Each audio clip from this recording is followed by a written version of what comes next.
गरीब माँ की आत्मा। आज कुछ ज्यादा ही देर हो गई। वैसे तो वो महिला हर रोज 8 बजे तक आ जाती है। आज 9 बजने को आए, फिर भी नहीं आई।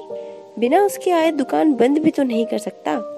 उससे वादा जो किया है, क्या नाम था उसका? इतने दिनों में मैंने उसका नाम भी नहीं पूछा। विजय के दिमाग में यह सब बातें चल रही थी। कुछ दिनों पहले ही तो उसने ये डेयरी का काम शुरू किया था। उसकी ये शॉप ज्यादा बड़ी नहीं थी। वो दूध और बाकी मिल्क प्रोडक्ट्स इसमें बेचता था। दुकान के उद्घाटन के दिन ही वह महिला उसकी शॉप पर आई। वह उसकी पहली ग्राहक बनी थी। उसकी गोद में एक छोटा सा और बहुत ही प्यारा सा बच्चा था। उसने एक दूध की बोतल ली और विजय से बोली, भैया अभी मेरे पास सिर्फ 10 रुपए हैं, बाकी के पैसे आपको कल दे दूं क्या? विजय ने उसकी तरफ एक बार फिर देखा। गरीब थी बेचारी।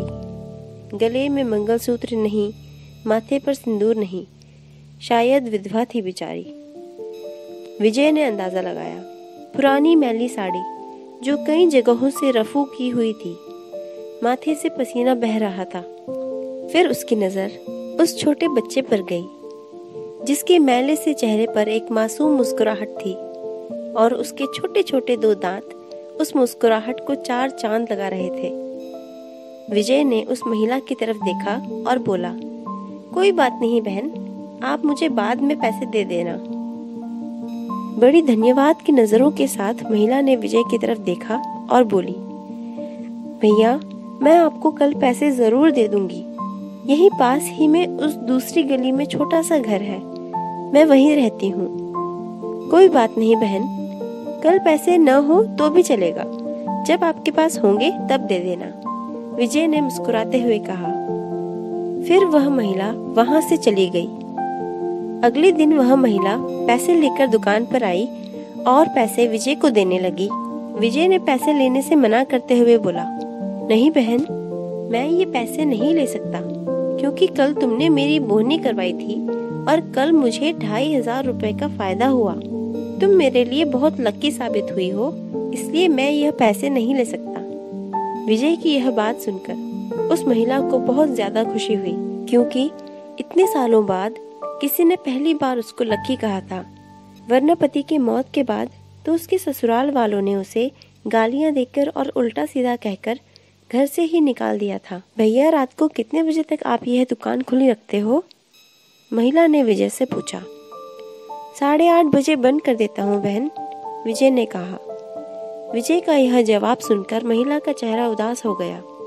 विजय यह समझ गया और उसने पूछा, कोई परेशानी है क्या बहन? अपने बच्चे और अपना पेट पालने के लिए मैं 2 घरों में झाड़ू बर्तन का काम करती हूँ। यह सब काम निपटाकर रात को 8:30 बजे के बाद ही घर लौट पाती हूँ। तब तक यहाँ आसपास की सभी दुकानें बंद हो जाती हैं और मजबूरी में मुझे अपने बच्चे को भूखे पेट ही बहला फुसलाकर सुलाना पड़ता है। वह अभी बोल नहीं सकता ना, उसी का फायदा उठा लेती हूँ। कहते हुए उस महिला का गला और आंखें भर आईं। महिला की बातें सुन विजय को बहुत बुरा लगा। फिर वह बोला, तुम चिंता मत करो बहन, बिना तुम्हें दूध की बोतल दिए यह दुकान बंद नहीं होगी, लेकिन मेरी एक शर्त है। अपने आंसुओं को पोंछते हुए महिला ने विजय की ओर देखा और पूछा, क्या शर्त है भैया?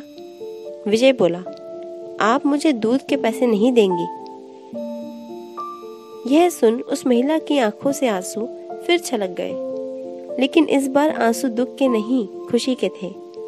उसे ऐसा लग रहा था जैसे इंसान के रूप में भगवान उसकी मदद करने आ गए हों। उस दिन से हर दिन 8:30 बजे वो डेयरी पर आकर दूध की बोतल लेकर जाती।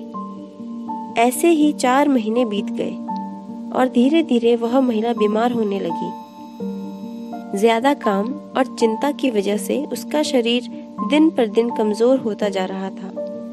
ऐसे ही एक दिन विजय अपने दुकान का सारा काम खत्म कर इस महिला के आने का इंतजार कर रहा था। 9:30 बजे वो महिला आई। आज उसका चेहरा कुछ ज्यादा ही बेजान नजर आ रहा था। बीमारी के कारण आंखों के नीचे काले घेरे और ज्यादा बड़े हुए नजर आ रहे थे। विजय ने तुरंत फ्रिज खोलकर दूध की बोतल निकालकर उसे दी फ्रिज बंद करने के लिए विजय मुड़ते हुए बोला कि बहन आज कुछ ज्यादा ही देर कर दी। वो घूमा तब तक वो महिला दूध की बोतल लेकर जा चुकी थी। उसने सोचा कि आज ज्यादा ही देर हो गई, इसलिए वो जल्दी चली गई होगी। बेचारे का बच्चा भूख से रोता होगा।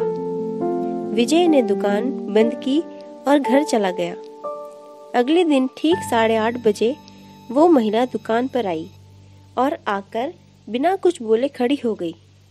हमेशा की तरह विजय ने उसे दूध की बोतल दे दी। कोई चीज नीचे गिरी तो उसे उठाने के लिए विजय नीचे झुका। वो चीज उठाई, ऊपर रखते हुए उसने सामने की ओर देखा तो वो महिला वहां नहीं थी। विजय को आज पता नहीं क्यों उस महिला में काफी बदलाव नजर आया था। उसे वो बड़ी कमजोर सी नजर आई। अगले दिन फिर 8:30 बजे वो महिला उसकी दुकान पर आई।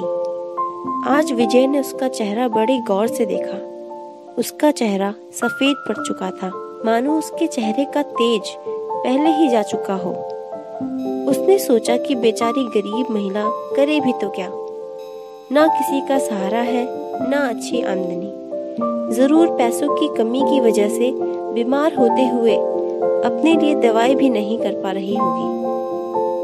विजय ने जल्दी से अपनी दुकान बंद की और अपने घर गया।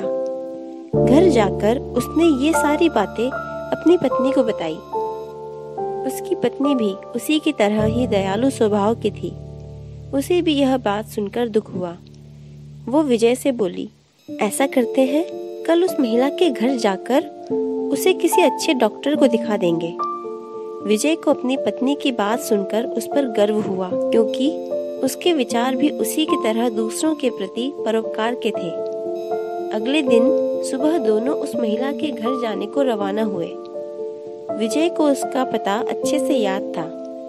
जब वे उस छोटी सी गली में पहुंचे तब वहां एक छोटा सा मकान था, जिसके अगल बगल में दूर दूर तक और किसी का घर नहीं था।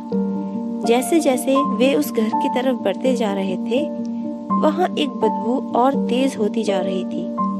दोनों उस मकान तक पहुंचे और दरवाजा खटखटाया ही था कि वो खुल गया और वो बदबू असहनीय रूप से बढ़ गई। फिर भी दोनों ने अपनी नाक पर कपड़ा रखा और उस अंधेरे घर में घुसे, जहां छोटे बच्चे के खेलने की आवाज आ रही थी। विजय ने अपने मोबाइल की फ्लैशलाइट जलाई और सामने जो दृश्य दोनों ने देखा, वह देखकर दोनों की आंखें फटी की फटी रह गई। उस कमरे में उस मासूम बच्चे की माँ मरी हुई थी। उसे देखकर लग रहा था कि 3-4 दिन पहले ही अपने प्राण त्याग चुकी थी, क्योंकि धीरे धीरे उसका शरीर सड़ने लगा था। निर्जीव पड़े उसके शरीर की आंखें देखकर लग रहा था जैसे रो रो कर सूख चुकी हों। निर्जीव होते हुए भी उस महिला की आंखें अपने बेटे को ही देख रही थी।